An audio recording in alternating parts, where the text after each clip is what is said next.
Hello and welcome to the Evo India YouTube channel, and welcome the Pulsar N125. This is the latest in a now very long list of Pulsars. This is the third 125 in the lineup, and in this video this is going to be a quick review of this N125 in which I'm going to be telling you exactly what this bike is, who it is for, and whether or not you should consider getting one. But before we proceed, don't forget to share this video with like-minded enthusiasts. Give us a thumbs up if you like this video and smash that bell icon for all of our video drops. Now the Pulsar N125 is a ground-up new motorcycle, and that reflects in the styling as well. While it does conform to the N styling philosophy with all these floating panels, this infinity instrument cluster and all that, it does look very fresh, and it does look like it differentiates itself from the rest of the lineup very well. As you can see, it has a very clear cyberpunk inspiration in all the graphics and on all the colors that you will see. It's got a very sporty, very sleek, very stylish look, and it's also very compact, because if you look at the wheelbase, it's 1295 mm, so that's a very small bike, but visually it does make itself look like a larger than a 125cc motorcycle. I quite like the styling of the motorcycle. You have this nice sharp headlight at the front with the color matched cowls to the rest of the body panels. Then you have relatively thin 80 section front tire. Both the front and the rear wheel are 17-inch units. It's an 80/100 section in the front, and it's a 110 section at the rear. The 110 section is at the rear if you choose the top end model. If not, it's a 100 section rear tire. You have a nice split seat designed for a sportier look. You have these nice chiseled elements around the tank. Like I said, these panels, they seem like they're floating. Again, that makes it conform to the N family from the Pulsar lineup. You have a nice wide handlebar. You have a very short 795mm seat height, and that coupled with a 198mm ground clearance means it should be accessible for everyone, and that ground clearance should also help keeping the bike safe in our bad road situations. You have a whole bunch of colors you can choose from. Those will be on your screen. Which one is your favorite? Let me know in the comment section down below.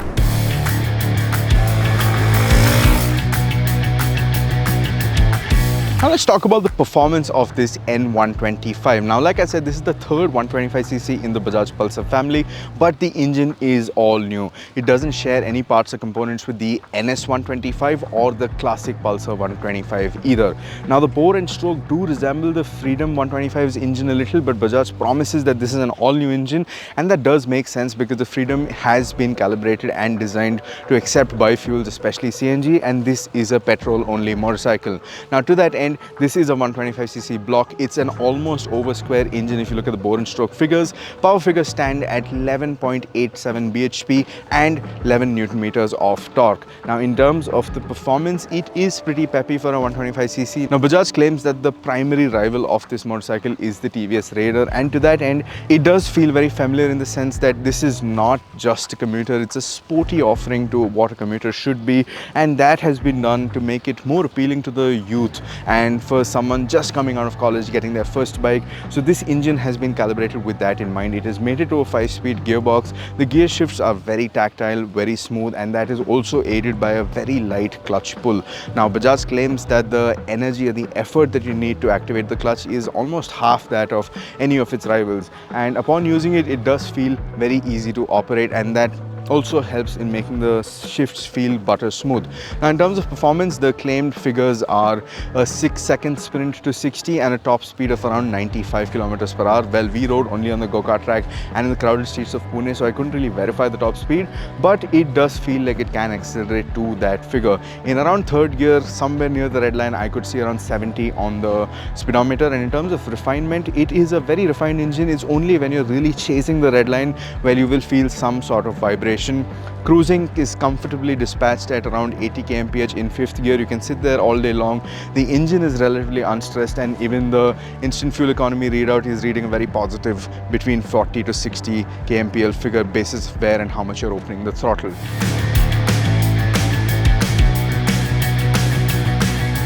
Now, coming to the chassis setup of this motorcycle, the bike is suspended off of a 30mm telescopic fork at the front and a monoshock at the rear. And overall ride and handling setup is one that is very plush. It's very soft. It goes over bad roads pretty well. It's not the most sophisticated unit in the world, and you can't expect it to be either.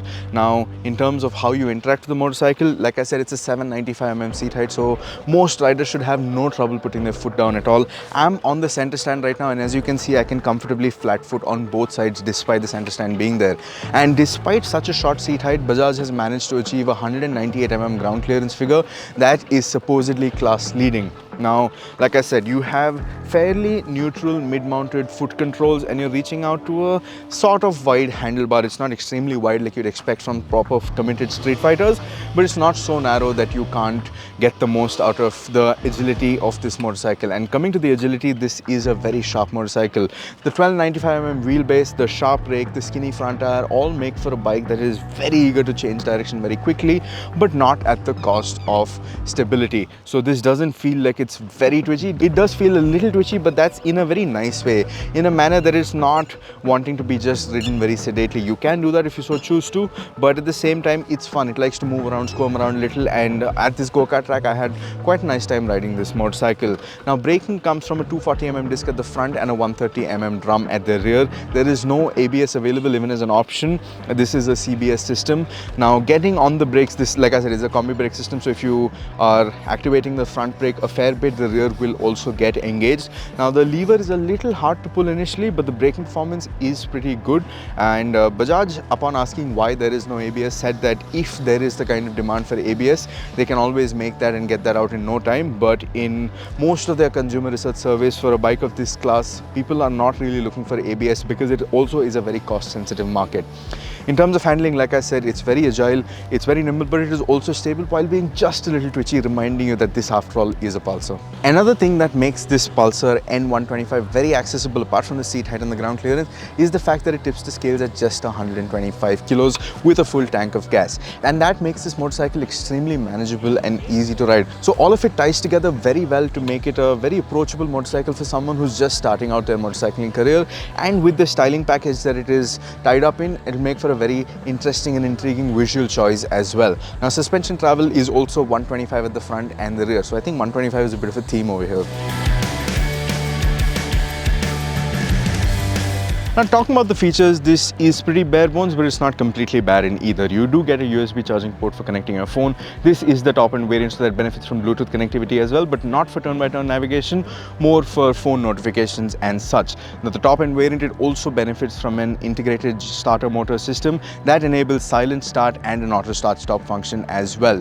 Now, coming to the price of this motorcycle, around 94,707 is what you'll be paying for the base variant. That still gets LED lights, but like I said, it misses out on the starter generator, it misses out on Bluetooth connectivity, and it also gets a skinnier rear tire. Now, the top end variant, the one that we are riding, does get a Bluetooth enabled screen, so it is just a little bit larger than the other one. It gets a wider rear tire and the starter system, and that costs rupees 98,707, making this a fair deal cheaper than the NS125, and it is also at par, if not cheaper, than most of its rivals. Now, to that end, Bajaj have done a very good job of differentiating this from the classic 125 and the NS125, because honestly it's getting a little hard to keep track of how many Pulsars are there.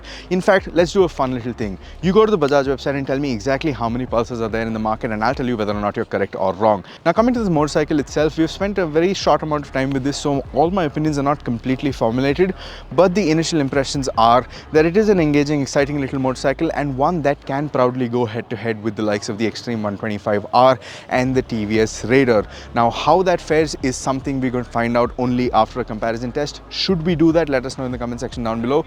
But in the meanwhile, if this bike excites you with the way it looks, it should excite you with the way it rides as well. But as always, go take a test ride and find out for yourself. Now, that's been it for this video. That's what I have to say about the Bajaj Pulsar N125. Yes, I got that right. It's the N125, not the NS. What do you think about it? Let me know in the comment section down below. And as always, thank you for watching.